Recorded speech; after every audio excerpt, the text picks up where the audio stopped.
Dr. Mike LeNoir, and this is the Wellness Watch.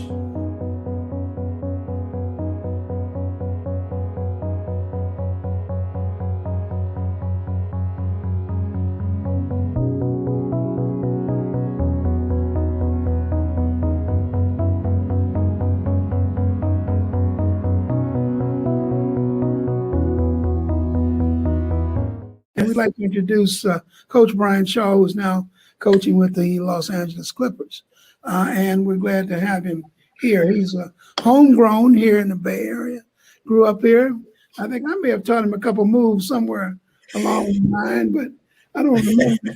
I can't go back that far, but he's been a very distinguished player in college and he played in the pros, coached both in Denver, coached with the Lakers, and has been, I think, a shining example of what an athlete should be about here in the Bay Area, both with his, in terms of carrying himself professionally, but also his contribution to this community. So, Brian, welcome to our program, and congratulations on your new position with I can't even say the Clippers. Sure. You just say the Clippers. It's okay. It's okay. It's okay. I can't fix my lips to say that. Well, thank you very much, and I appreciate you all having me on. And it's easy for me to fix my words to say the Clippers because my loyalty.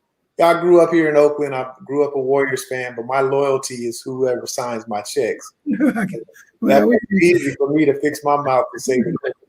Well, you talk about context. Context. Exactly. Well, I want to welcome you to the program, and I'm going to turn it over initially to Mr. Dean to ask you a few questions to begin our conversation. Sure. Well, our main conversation tonight is about children in sports, and so as a coach at a professional level, and we know, especially at basketball, AAU goes all the way down to even the preteen era. That goes down. Kids start playing at a very early age. They start traveling at a very early age. They start doing all those things, and so on the hopes that they can play college ball and eventually make it to the NBA. What would you, from your level looking down, what would you say would be the right time for parents to get their kids involved in AAU, or should they kind of stay in rec sports to a certain point? I really believe that it depends on the area you come from and the programs that are available for you to enroll your children in. There are some places that have really, really good AAU programs. And I think that the earlier that you can get your kids involved in team sports, in particular, the better, because it teaches you about competition. It teaches you about working together as a unit to accomplish, a common goal. But I think that as a parent, it's your responsibility to kind of research the program itself and the coach that's going to be, influencing your kid in one way or another, and making sure that it's the right fit for you, your schedule, and the development of your child. Absolutely. One of the things about coaches, I think I don't think you can overestimate the importance of what a coach is all about. So often our coaches are amateur people, parents themselves, really have never played sports or coached sports. What's important for a kid? Well, I'm not talking about you, Mr. Dean. What are some of the important characteristics that parents should look for in a coach, regardless of sport?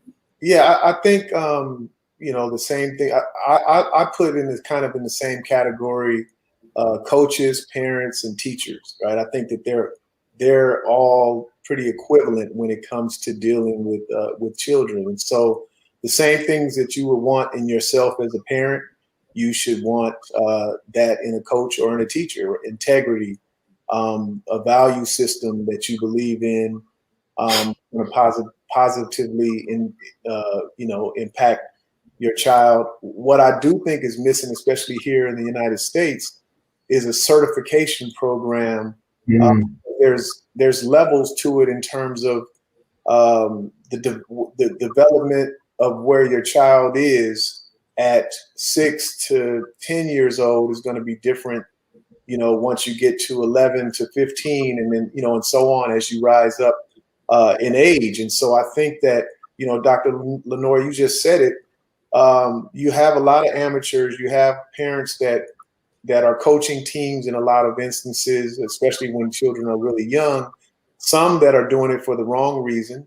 Some are volunteering their time, but they have no idea of the basics and the fundamentals that it takes to play that particular sport. And I think that because they're children, there should be a certification program that kind of stamps you and validates you as somebody who's capable of and has a pedigree to deal with children at different developmental stages. And when you'll see, different countries around the world, they have this in soccer, in particular, in different countries where coaches have to go through a program. They have to be certified in order to not only coach, but then to rise in the coaching ranks as kids get older. And I think that that's something that's missing. That we have to get back to, because after all, these are our children that they're spending a lot of time with, and we got to make sure that they're doing the right things. So I noticed, this past year we saw that the name, image, and likeness has been removed, right? And so like now you start to see it already started creeping into college football, where you've got some players that are now being able to make money off of their name, image, and likeness. And as a former player, how hard that has been fought for over the years, from Ed O'Bannon with the EA Sports and the whole nine. So it goes all the way back, many, many years. Maybe I'm dating myself in that space. So what was your response when you saw that they lifted that kind of name, image, and likeness kind of hold that they had on collegiate athletes? And do you think that it will be kind of a free-for-all with regards to now there's going to be this influx of cash into college sports, particularly football and basketball? Yeah, I'm really happy that that the stranglehold was kind of loosened up, so to speak. The NC2A in particular, have been, monopolizing all the money and resources off the back of these athletes for years and years and years. And that's why they fought it so hard. Yes. In terms of it being a free-for-all, I think that a lot of people are misled, because there's still going to be a select few that it's not like just because you're in high school and you think you're pretty good, or you're in college and you think you're pretty good, that you're going to be able to choose these situations and get paid for them. They're still going to be, go after the cream of the crop in terms of who they give those resources to for name, image, and likeness. And so, for instance, I just got finished coaching the G League Ignite team, and this past year they were very good, by the way. Congratulations on getting, I think it was a guy that just went in the top 5 the other night, right? Yeah, I had 2 players that were drafted. Jalen Green drafted 2nd, and Jonathan Kuminga here with the Warriors drafted 7th in the draft. And so it was the first year of the program. They got paid to come and play, which it was the first of its kind. And but they were still the cream of the crop, right? And so, and they were chosen. Ultimately they ended up choosing us, but we identified them and chose them. And so what it does is it opens the door for them to kind of get a head start on what it's going to be like as a professional once you sign your name on the dotted line and you start getting paid to play this game that up until this point you've just played for the love of it and for the competition of it. And so for good or bad, you start to be introduced to all the things that come with that, right? The responsibility, the moral obligations.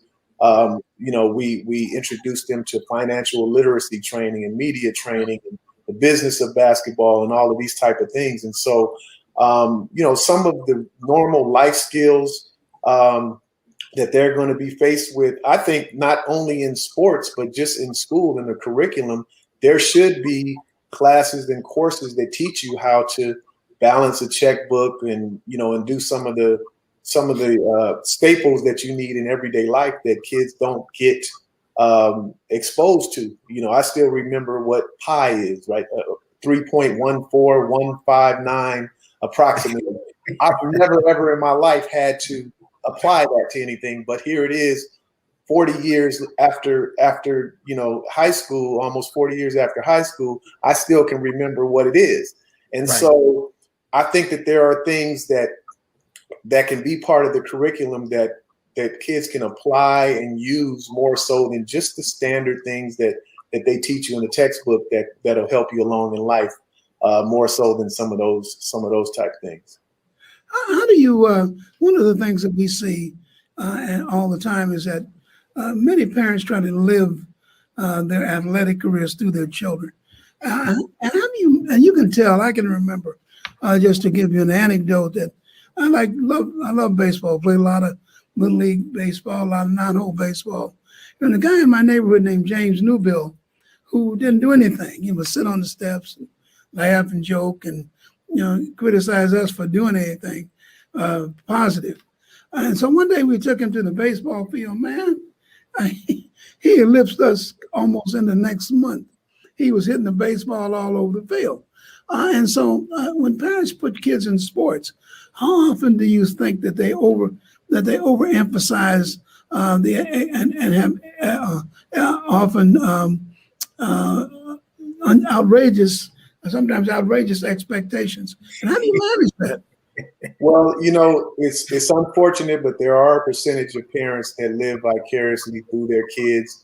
One, because maybe in their athletic lives when they were younger, they didn't accomplish, what they wanted to, and then also they see how these players are being compensated in this day and age.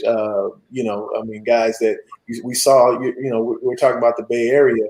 Steph Curry just signed his second $200+ million contract, right? A 4-year extension for $215 million. So as parents see that, immediately they say, I got to get my child to start playing sports, and I got to push him and push him and push him so that they can get to that point and try to make that money, when in fact they have a much better chance becoming a brain surgeon or the district attorney or maybe even the president of the United States, as opposed to this professional athlete and making that kind of salary. And so you have to try to temper those expectations.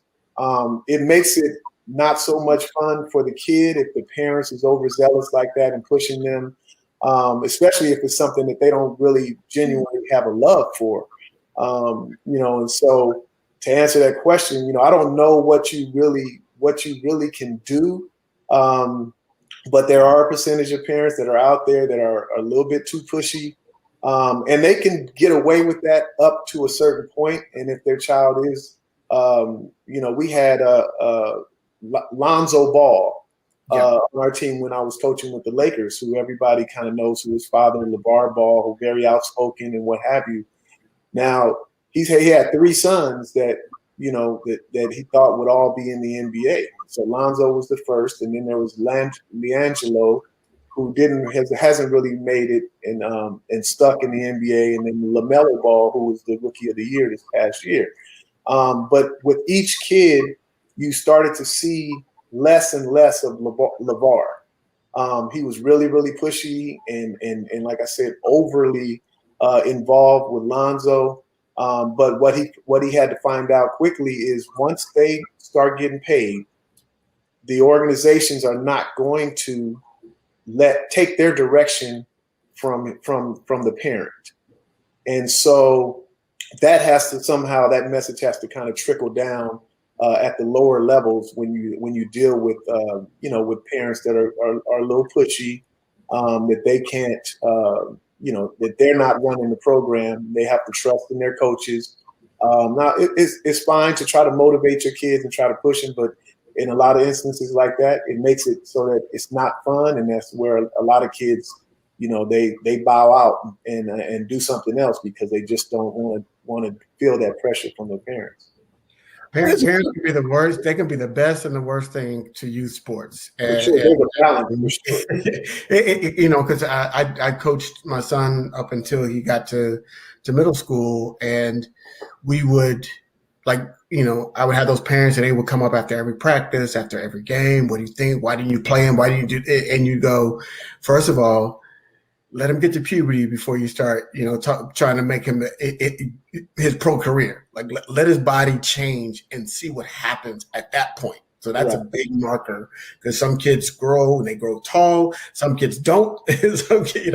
And they lose that speed that they had. So puberty changes a lot of things. So you got to let them get to puberty. And then the other thing is, you can push your kids out of sports just as much as you push them in, because if they feel like, if you're sending the message that this is the most important thing that you do this, then that kid might not enjoy it anymore, because it's not about them, it's about the parent. And so we always make that balance. And once again, going back to the question about coaching, right?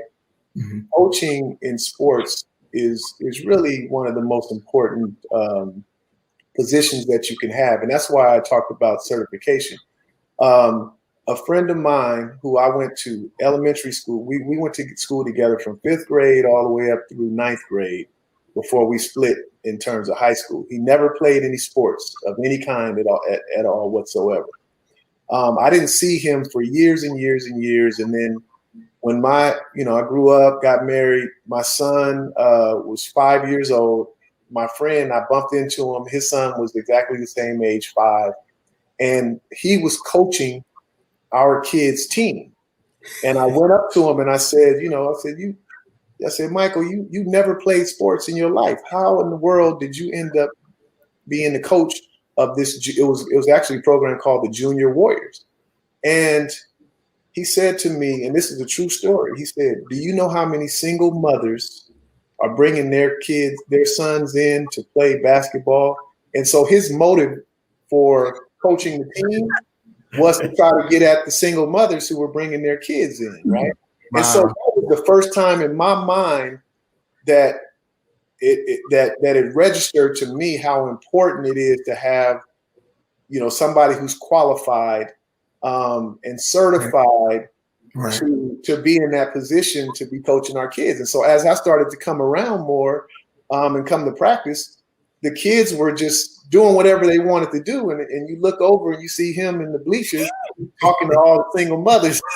But that was his thing. And that's why, and then, it's a shame that you have something like that as the coach of your child's team. It's funny, but it's sad too. And you see, because coaching really, especially at a younger age, is really about encouragement and getting them to love the game and getting them to learn the game the right way. Right. Yeah, I think that's an important issue. What should you expect? What are the things you expect your children to learn from sports and from the beginning? I mean, what are the dynamics that sports bring to the development of a child, say who's in elementary school or just getting started? Well, I think the element of hard work, and I think that translates across the board in not just sports, but in everything else.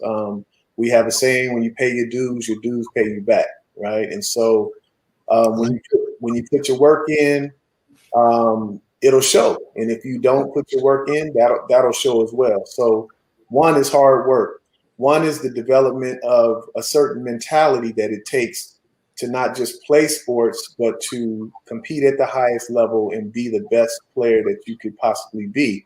And so developing that mentality, which includes hard work, and what comes from hard work is a critical part of it, as well. And then, as I mentioned earlier, if it's a team sport, just learning how to work together as a team, how to do whatever role it is that you play on that team, do that role the best. In basketball, there's only 5 players on the court and there's only one basketball. So everybody would love to have the ball in their hand all the time, but you can't. So one person, usually the point guard, or just like in football, if it's the quarterback, has the ball, and then everybody else has a specific role that they have to play. And so I feel as a coach that it's more important to, everybody for the most part can play when they have the ball in their hand, but it's more important that 80%, if all things being equal in basketball with one ball and 5 players, you have the ball 20% of the time, the other 80% of the time you don't. So it's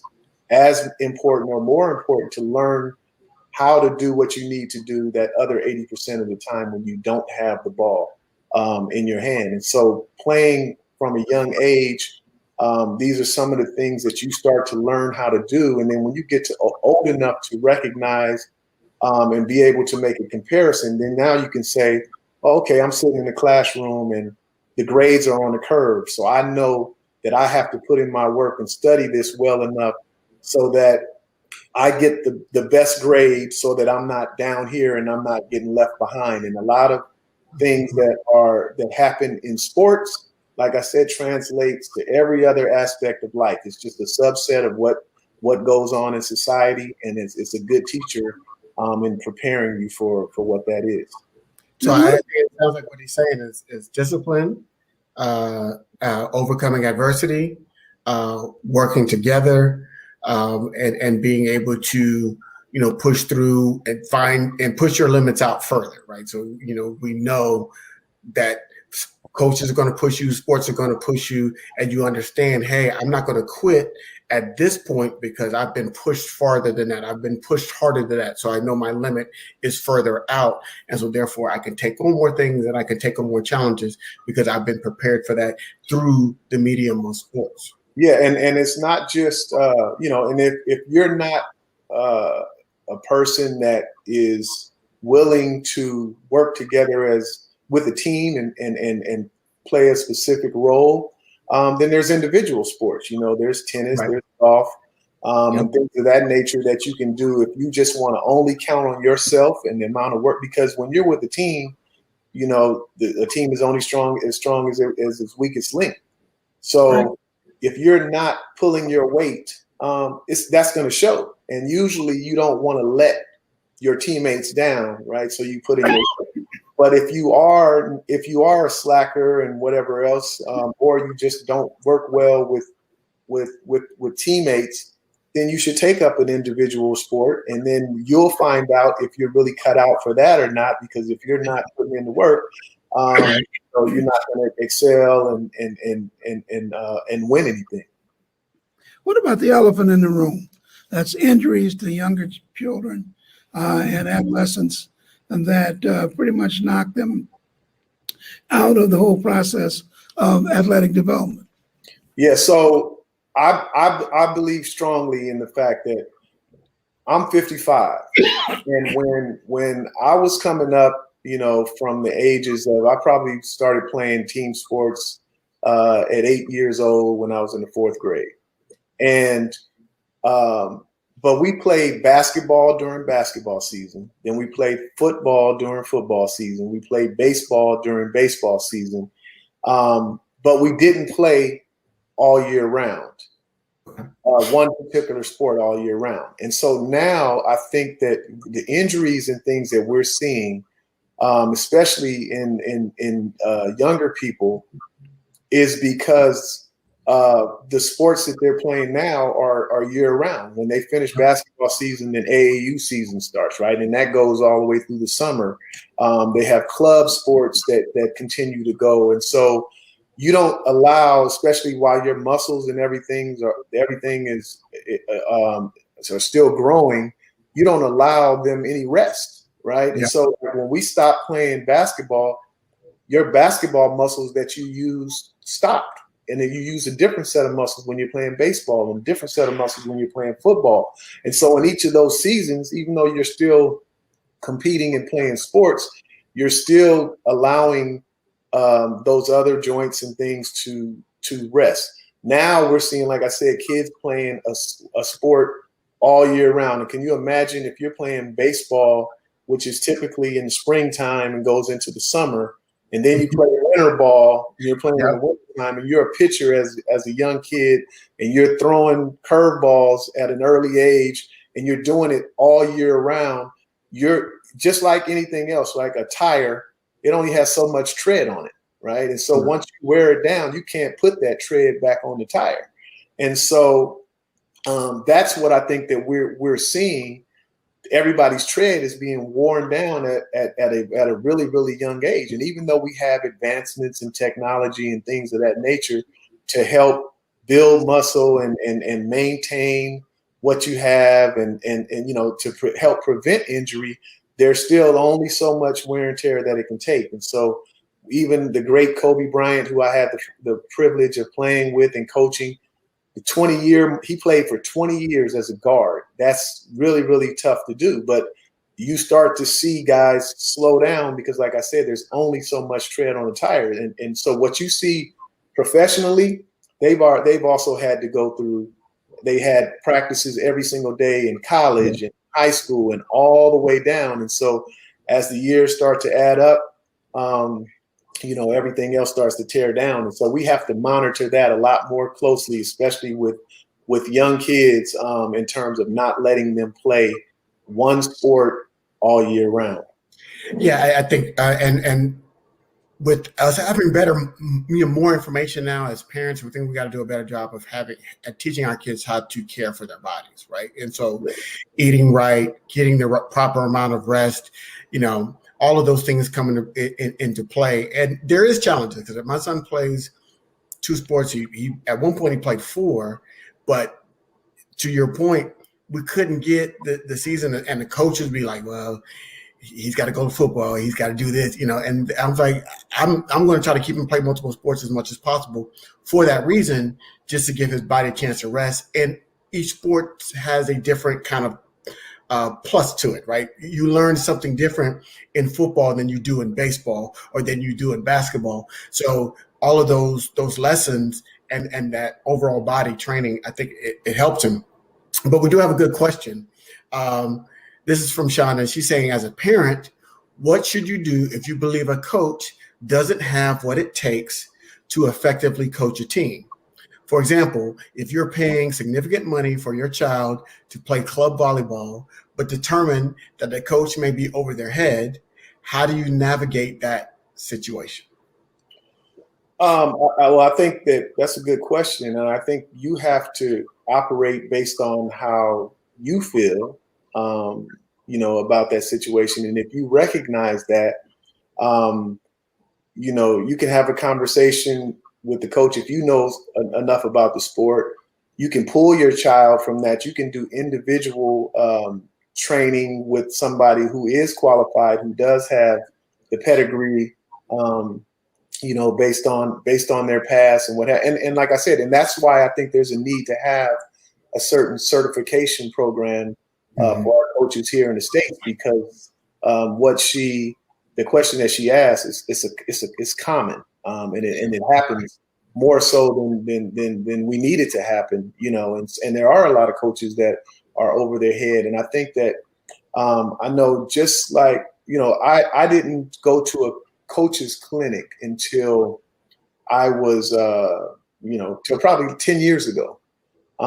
And the very first one that I went to, ironically enough, happened to be at the Clippers practice facility.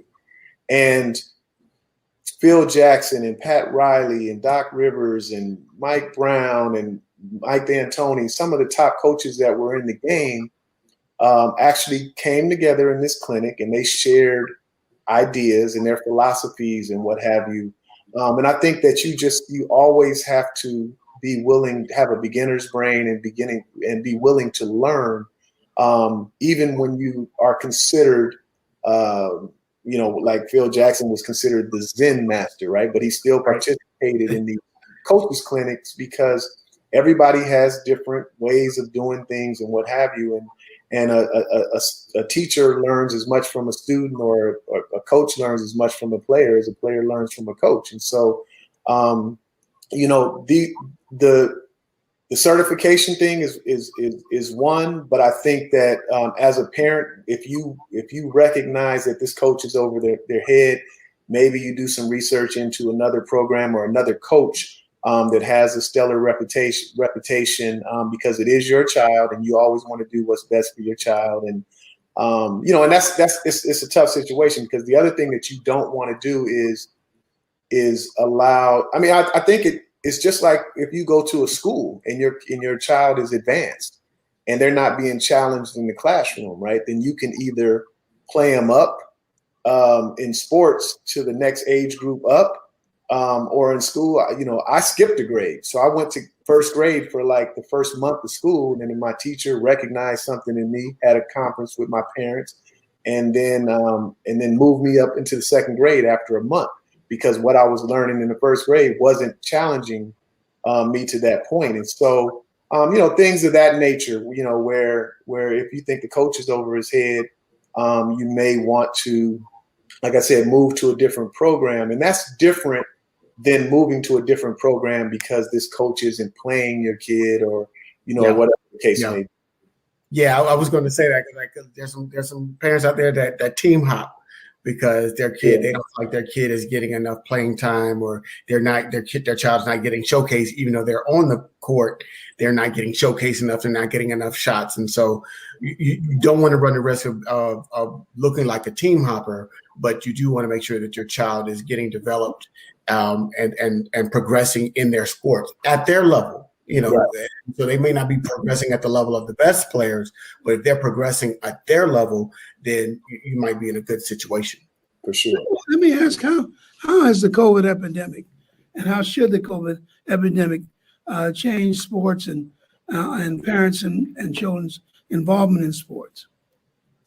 Well, it's changed it in that it's made us more aware of, I would say, for one, cleanliness and hygiene and some of the things that we've taken for granted, for years and years and years. In sports, you share a lot of the same, whether it's towels or water bottles or whatever it may have been. And so now I think this pandemic has kind of awakened us, to some of these things. And so,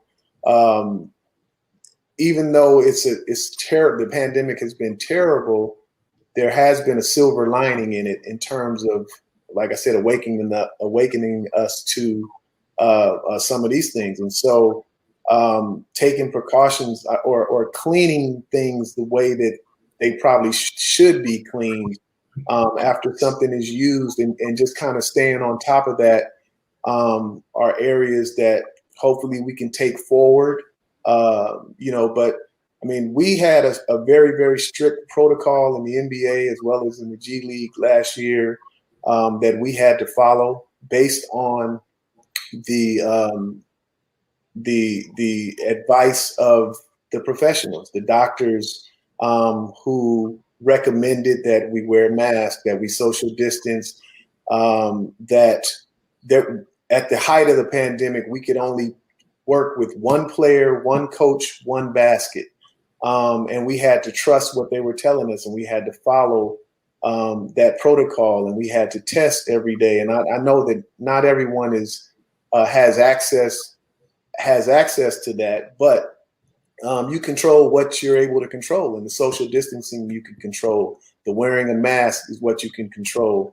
Sterilizing and cleaning things that are areas that are going to be used in common with your teammates and your opponent is something that you can control. And so I think you just control what you can control, and listen to the professionals. And I understand the trepidation and the hesitation to when it comes to a lot of things, especially in the medical field, because of the distrust that has developed over years, particularly among Black people and people of color when it comes to the medical field. But if you don't trust, then turn to a network like what you all are doing, right? Black Doctors Organization, and follow. You all are the pros. And follow what you're recommending to help in these situations. It's like I said, it was a terrible situation, but there was a silver lining in that, and hopefully we can, get better at some of those things that we can control. Yeah, what do you think? One of the things that surprises me is how many athletes are not getting vaccinated. I mean, everybody says, well, I missed a shot here, or I forgot the second dose. But a lot of them are just simply not getting vaccinated. And do you think that obviously footballers had said, hey, you don't want to get vaccinated, we understand, but you're not going to be able to play. you're not going to be able to, your team's going to forfeit games. So what do you think, what percentage do you think might not be vaccinated, and what do you have to tell them as a team? Well, and that's tough. I mean, there is a percentage of athletes that do not want to get vaccinated for whatever reasons. They don't believe in it. Could be religious beliefs. Whatever the case may be. And unfortunately, I don't think that there's anything that we can do other than continue to urge them, not only for their own safety, but the safety of their loved ones and the people that they're around every day. That they should be vaccinated. I think the other thing is, if you're going to be participating in sports, if you're going to be attending school where you're going to be around other people that you can affect, then there should be mandates that are put in place that if you don't, get vaccinated, then you may not be able to participate. And especially on the professional ranks, if you're getting paid and then you don't get vaccinated and there's a possibility that you're not going to get paid, I bet you a lot more guys would vaccinate. When it comes down to it, but it's tough. Like I said, everybody has their reasons, but and I think that comes down, like I said, more to just the distrust from the years and years of. And it was funny. I was at El Torito's for Taco Tuesdays yesterday, and I heard there was some gentlemen. They were actually Indian American, and they were having a conversation next to me about why so many African Americans are hesitant to get vaccinated, and they couldn't remember exactly. They were like, it's something called the Tuskegee something. And it was funny. I didn't chime in. I just listened to their perspective from the sideline. But they were right. There is this hesitancy because of distrust and all the things that have happened to us in particular. Going back years and years. And, I think at some point we have to you remember it, but you have to still let some of it go in order for us to be able to move forward. Yeah, it's interesting. We had a symposium this past week, and we put some videos on the Black Doctor YouTube page from the actual descendants of the people that were part of that Tuskegee study that was done. And so they talk to that subject, exactly what you're talking about, Brian, is that they're saying, okay, we've got to remember what happened. We can't forget what happened, but we do have to move on, and we do have to be able to progress. In order to progress, we've got to be able to move beyond it. Otherwise, we're going to get left out of a lot of different things. Like if we didn't participate in these clinical trials to develop the vaccines, they might not be as effective in terms of protecting, Black Americans, because we have to see, when you're doing clinical trials, you have to see how it impacts, people of multiple ethnicities. And so that's a big push. And so I think it's definitely something. You're right about the distrust, and we have to do a better job. The healthcare, anybody that works in healthcare, around healthcare, has to do a better job in making sure of helping Black Americans overcome that. Yeah. Well, I'm thinking that this has been a really good discussion. I think a lot of parents are still confused about how to be good parents in sports, and also how to select coaches that are qualified and good role models for your children. A lot of them are still worried about injuries and certainly about the COVID situation. But I think sports is so critical and important to the development of character that we're going to work all this out. So, Brian, know your child. Can I just say one quick thing? As a parent of an athlete, you got to know your child. You got to know your child. And so, I coached my son for a long time, and then at some point, we couldn't be father son. It was always coach, player, even at home. And as a coach, you're critical. You always want you pushing and want your players to be better. And I found myself doing that even at home. you could do this better, you could do that better. And it impacted our relationship. And I recognized it. Thankfully, I recognized it. And I said, you know what? I got to stop coaching him. And I stopped coaching and I became parent, and I sat in the stands and I cheered, and I let somebody else handle the coaching part, and I'll be there supportive and take him to his lessons and clinics and all that stuff. But I couldn't be coaching more. I needed to be dad. And I think that helped our relationship in a big way. Well, for sure. The first thing, you have to be the best parent that you can be yourself, right? And so you may not be able to parent like, this family next to you or that family next to you. You have to do what's best for you. Myself personally, from the beginning, I've never coached my kids. And it's funny because fortunately for me, basketball has it paid for my college education. It's allowed me to travel all over the world. It has allowed me to provide security, financial security, and to live well in terms of a certain lifestyle that we live as a family, right? And so, of course, as a father who has kids who are athletically inclined, I wanted them to kind of follow in in those footsteps, right, to have a chance for whatever sport to provide the same thing that basketball has always provided for me, right? And to live the lifestyle and have the luxuries and things that they were afforded.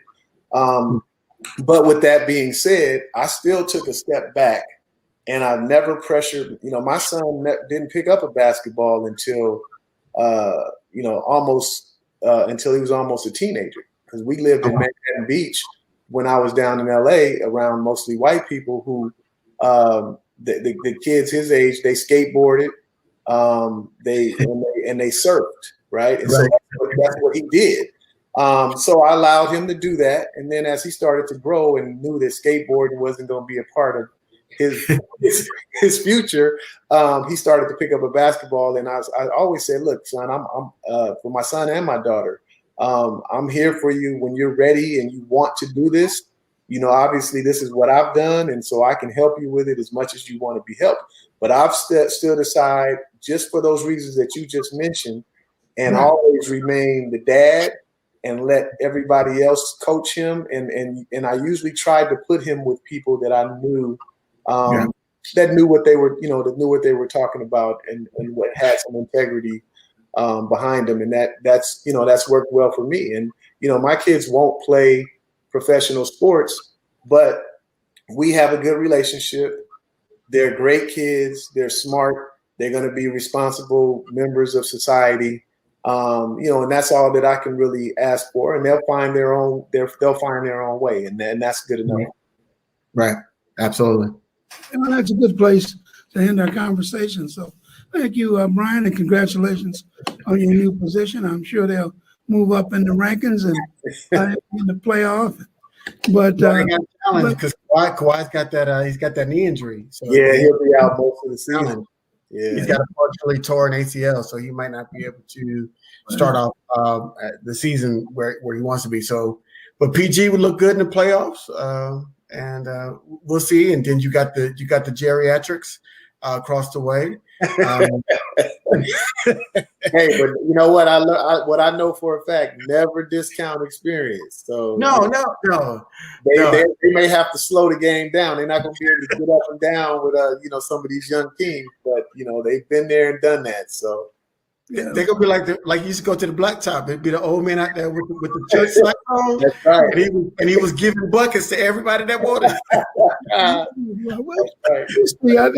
I think you don't want to. You're one of those people with fading expectations as the season goes along. We appreciate, Brian, for taking the time. I think your message is very valuable, and we hope that parents who are listening to us will understand that each kid is different. Each kid has a different potential. Sports can give them a lot of things, but it may not give you a new home. Thank you very much, and we want to those of you who took the time to listen. Well, have a great season, Brian. I promise you that. Have a great season, and we're gonna, even though you got your Warriors fan, and I'm here representing for my Hawks. but we're going to be pulling for you as a coach to continue on and have a successful season. I appreciate that. Thank you guys for having me. For those of us looking, remember, health is your biggest asset.